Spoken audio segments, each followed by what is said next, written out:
Agad na kumilos ang mga tauhan ng Biliran Provincial Mobile Force Company upang mailikas sa ligtas na lugar ang mga residenteng posibleng maapektuhan ng malakas na ulan at pagbaha.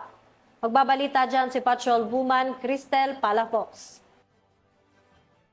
Ay na sa katuparan ng mga tauhan ng Biliran Provincial Mobile Force Company ang preemptive evacuation sa mga residente ng Biliran at karating na lugar na labis na napektuhan ng Bagyong Uwan nito lamang 8 at 9 ng Nobyembre taong kasalukuyan. Sa pamumuno ni Police Brigadier General Jason L. Capoy, Regional Director ng Police Regional Office 8 at sa pangunguna ng Biliran PMFC, katuwang ang MDRRMO, PCG, BFP sa naturang lugar, mabilis at alerto nilang naisagawa ang preemptive evacuation. Ang pinagsanib na pwersa at pagsisikap ng mga kapulisan at iba pang kawani ng gobyerno ay nagtiyak ng kaligtasan at seguridad ng mga apektadong pamilya sa pamamagitan ng maagang paglikas at pinatibay na kahandaan ng komunidad laban sa Bagyong Uwan. Layunin ng hakbang na ito na magbigay ng taus-pusong pagseserbisyo para sa kaligtasan ng bawat mamamayan, lalo na sa panahon ng kalamidad. Palaging pinapalalahanan ang publiko na makipag-ugnayan sa mga kinaukulan kung kinakailangan ng agarang tulong at patuloy na makinig sa opisyal na abiso ng lokal na pamahalaan. Mula dito sa Eastern Visayas, ako ang inyong PNN correspondent, Patrol Woman Palafox, alagad ng batas, tagataguyod ng Balitang Pulis.